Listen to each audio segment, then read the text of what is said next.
my senses, the dictation of my senses, following the dictations of my senses, and I will surrender to my real master, Krishna.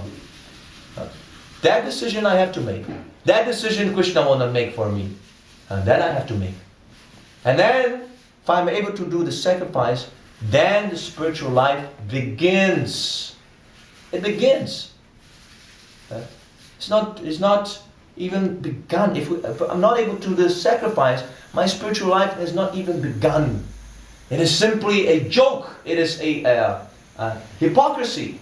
So many hypocrites are there in the religious circles, right? People are giving up religion because they see so much hypocrisy. Right? There's so many people who would actually benefit and they would take it up. But they're turned off by hypocrisy. So we should not be hypocritical. I should be sincere. What is the use of doing this theater? That I'm very spiritual, I am this, I love Krishna very much, I love God very much. If you love God, you do something. Do something practical. Talking, anyone can do. Just like the frogs, they can also croak in a lake before the snake devours them. Right? So we can go on croaking like frogs, blah, blah, blah, blah, blah, blah, blah. And waiting until death comes and devours our false promises and false talks. But if I'm serious, now I will stop these talks and I will engage in practical service to Krishna. What is that practical service? Again, very simple. Engage your tongue. Chant Hare Krishna, take Krishna Prasadam, and take Krishna Prasadam only. If you can do these two activities, you so much spiritually advance. There's tremendous benefit. Tremendous benefit. You become a true yogi. The yoga begins with the control of the tongue. Not of the belly, not of the genital, not of the mind. It begins with the control of the tongue. Those who cannot control their tongue, they cannot practice yoga. It is as simple as this. This is Krishna consciousness. I should understand I am spirit soul. Krishna is my Lord. Krishna is the Supreme Soul.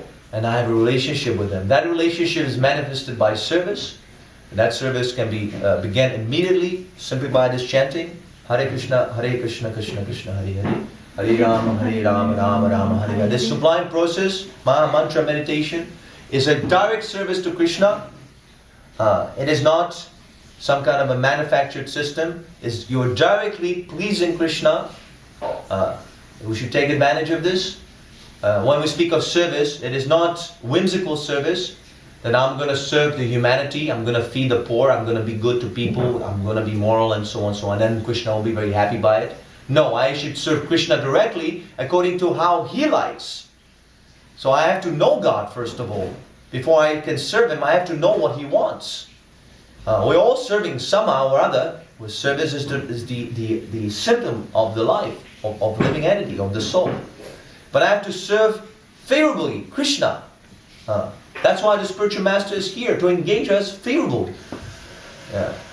So we serve Krishna favorably. That's why He's here. If we don't want to serve Krishna favorably, there's no need of accepting a spiritual master. We can go on, cheat ourselves for many lifetimes, on and on. So I'll stop here. Any questions?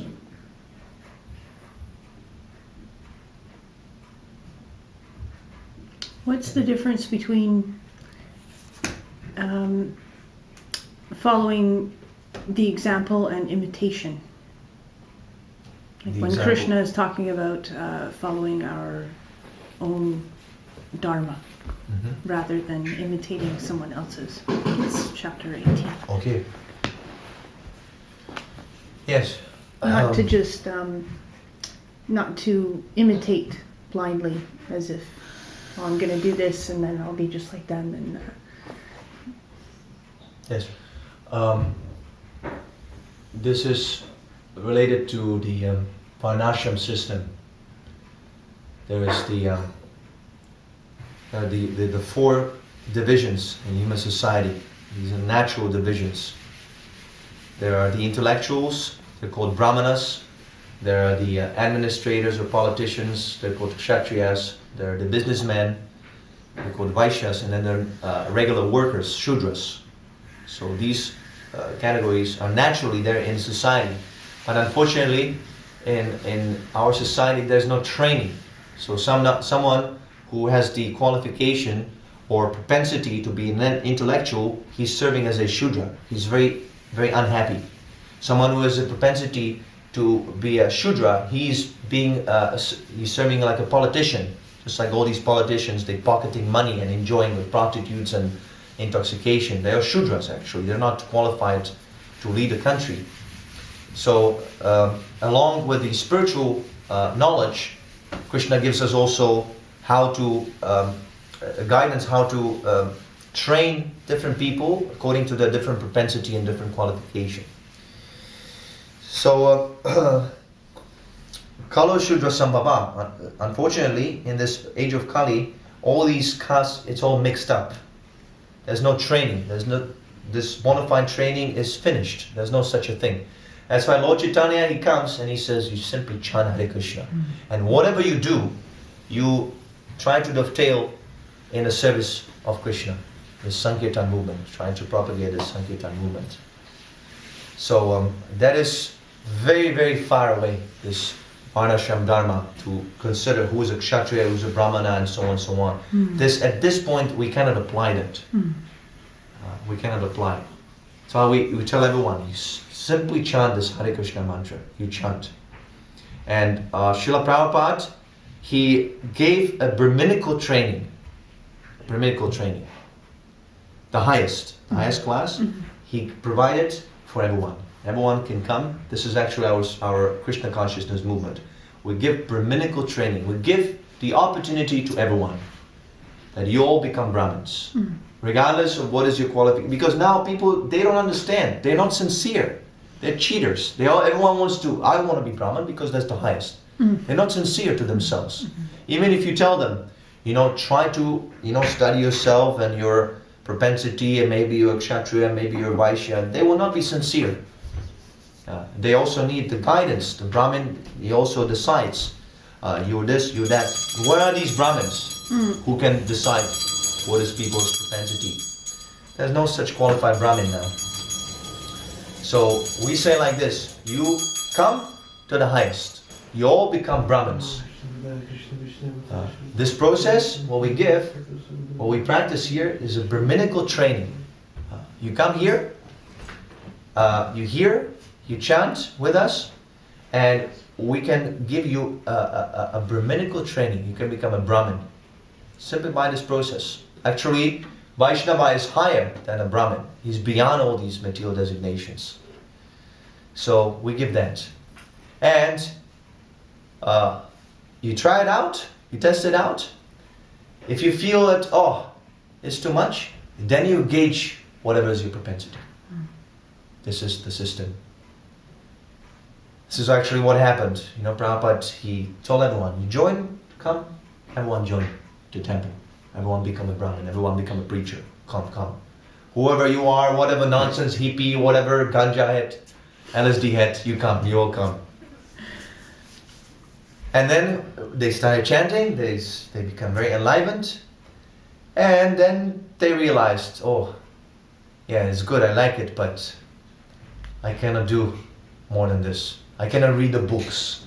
It's like you probably heard these quotes. Prabhupada says, my disciples, they distribute the books, but they don't read the books. Right? So Brahmin is reading the books. That's the main thing. He gives the knowledge. You can have a Brahminical inclination or training, but you have to have you also have to do something. The teaching is there, but then you have to act upon the teaching.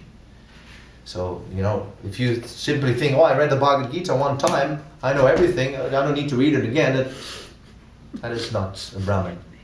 A Brahmin is someone that, wow, I like this Bhagavad Gita so much that I want to learn all these shlokas. I want to learn all these shlokas, and I want to study deep and deeper and deeper, and I want to question, I want to understand everything, every single aspect. Like that. That is a Brahmin. So those who were not able to read, okay, they were selling the books, Vaishya, business. Right? Or they would open up a business, or they would do something. Like that. And if he's not able to do anything, then he stays wherever he is now, working on a job. And gives a portion of the salary for the preachers. That is also equally good as Brahmin. That is also, Krishna doesn't make any distinction. These are material qualifications, Brahman, Kshatriya, Vaishya, Shudra. A Shudra can be a pure devotee, Brahman can be a pure devotee. Brahman can be a low-class devotee, a Shudra can be a pure devotee. There's no law like that. So, we say that, imitate. Now is times are different. You all imitate. If you want to be a Brahmin, you imitate us. You want to wear dhoti like this, you imitate. Good. You do it. Do that. Very good. You want to chant like I'm chanting, you do that. Do it. Yes. You want to be a guru? Yes. Come. You be a guru. No problem. Imitate Prabhupada. Be a guru. And taste what it is to be a guru. That sort of responsibility. And burn yourself and fall down and degrade yourself for such low-class ambition. This is the process. Just like, Prabhupada also gives the example of first-class intelligence, second-class intelligence, and third-class intelligence. First-class intelligence is that the father says, don't touch the fire, he's not going to touch the fire. Second-class intelligence is the father says, don't touch the fire, he touches the fire. Ow! Then he has the understanding. Third-class intelligence is the father says he touches the fire and still he's touching the fire again and again and again. Oh, it burns, it burns, it burns, it burns.